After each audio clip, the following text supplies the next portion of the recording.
मेरे प्यारे दोस्तों, दंगल टीवी के सबसे पॉपुलर शो पति ब्रह्मचारी का अगला एपिसोड आपके रोंगटे खड़े कर देगा।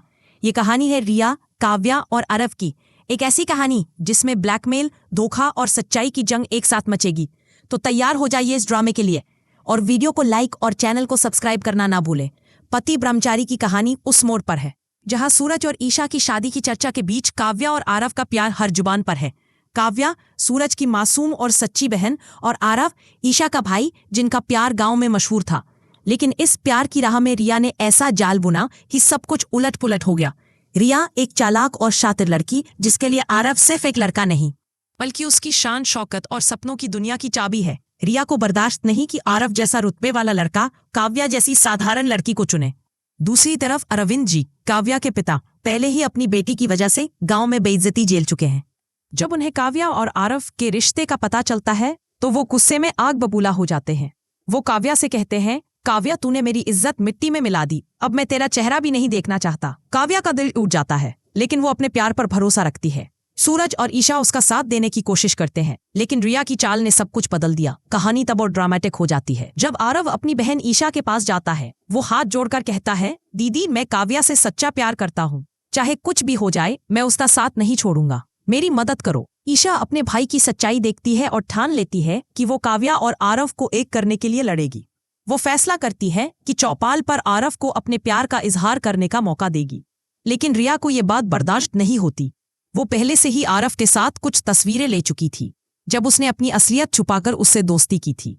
अब वो इन तस्वीरों को हथियार बनाने का प्लान बनाती है। रिया एआई की मदद से आरव और अपनी कुछ ऐसी तस्वीरें बनाती है जो देखने में बिल्कुल असली लगती है। वो आरव को अकेले में बुलाती है और धमकाती है, आरव अगर तुमने मेरी बात नहीं मानी तो मैं ये तस्वीरें पूरे गांव में फैला दूंगी, और इतना ही नहीं मैं तुम पर सेक्सुअल हरासमेंट का केस भी कर दूंगी। आरव का दिल दहल जाता है। वो काव्या से सच्चा प्यार करता है लेकिन जेल और बदनामी का डर उसे तोड़ देता है। चौपाल पर जब ईशा आरव को सबके सामने लाती है ताकि वो काव्या के लिए अपने प्यार का इजहार करे, तब आरव सबको चौंका देता है। वो कांपती आवाज में कहता है, मैं प्यार करता हूँ लेकिन काव्या से नहीं, रिया से। काव्या तो सिर्फ मेरी दोस्त थी, उसने हमारे रिश्ते को गलत समझ लिया।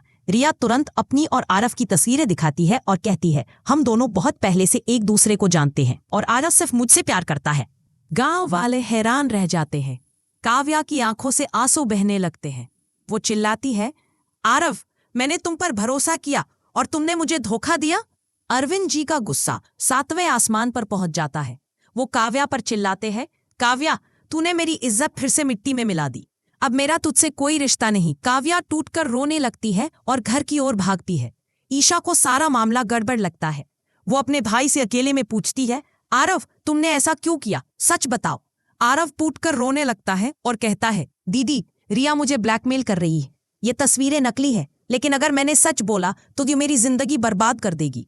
ईशा का खून खौल उठता है। वो सूरज से कहती है, सूरज हम रिया की सच्चाई सबके सामने लाएंगे। वो काव्या और आरव के प्यार को नहीं तोड़ सकती।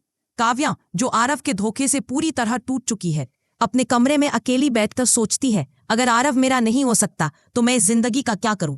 उसका दर्द इतना गहरा हो जाता है कि वो एक गलत कदम उठाने का फैसला कर लेती है। वो अपनी जिंदगी खत्म करने की कोशिश करती है। सूरज और ईशा को जब काव्या की हालत का पता चलता है वो तुरंत उसके कमरे की ओर दौड़ते हैं।